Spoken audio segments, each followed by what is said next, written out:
Alors, lors d'une consultation avec un patient, d'abord, souvent, je rencontre moi les patients qui ont une demande. Soit ils l'ont faite au neurologue, à l'infirmière, et on me l'adresse, parce que je ne travaille pas en salle au quotidien. Donc, ça montre déjà que le patient a une interrogation et qu'il a osé en parler. Ce qui n'est pas toujours le cas. Et je profite du coup de la vidéo pour dire aux patients, surtout, n'hésitez pas à en parler, que ce soit à l'infirmière de proximité, au neurologue. C'est vraiment des problématiques qui sont importantes. Donc une fois que je rencontre le patient en consultation, on va d'abord travailler sur sa plainte, enfin, ce qu'il questionne, ce qui le dérange. Et puis ensuite, je vais aller travailler vers sa demande, en fait, parce que des fois, on peut parler d'un symptôme qui va être, je vais prendre le cas d'un homme qui aurait des troubles d'érection, mais sa demande, ça peut être plein de choses. Ça peut être, en fait, je n'ai pas d'érection, par contre, je n'ai pas de désir, et tout compte fait, ce que je veux, c'est satisfaire ma partenaire.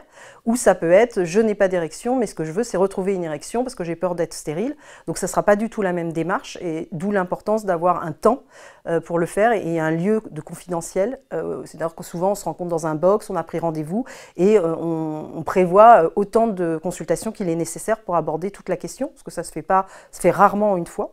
Mais par contre, lors de la première consultation, moi je vais déjà essayer d'éliminer tout ce qui est en lien avec l'organique, c'est-à-dire que par exemple une patiente qui va me parler d'une douleur, je vais déjà essayer d'objectiver que ce n'est pas un problème infectieux, mais que c'est bien en lien juste avec sa sexualité. Donc je vais lui demander si elle en a parlé à son médecin traitant, s'ils ont fait des bilans. Il est clair qu'en tant qu'infirmière, j'ai un champ de compétences qui ne me permet pas de tout faire. Et donc quand on arrive aux limites de mon champ de compétences, eh bien, je vais soit diriger vers un expert, soit en parler au neurologue. Et là, je pense plutôt à des problématiques qui seraient en lien avec les traitements, parce qu'on sait que certains traitements peuvent avoir un impact sur la sexualité.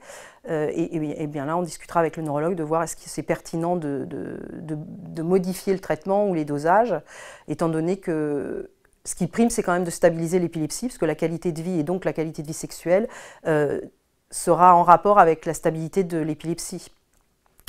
Voilà, donc déjà une fois qu'on a fait tout ça en première consultation, on a déjà travaillé presque 1 heure, quand c'est pas plus. Et ensuite, on va être amené à se revoir avec l'idée de comment je peux accompagner le patient à trouver sa solution.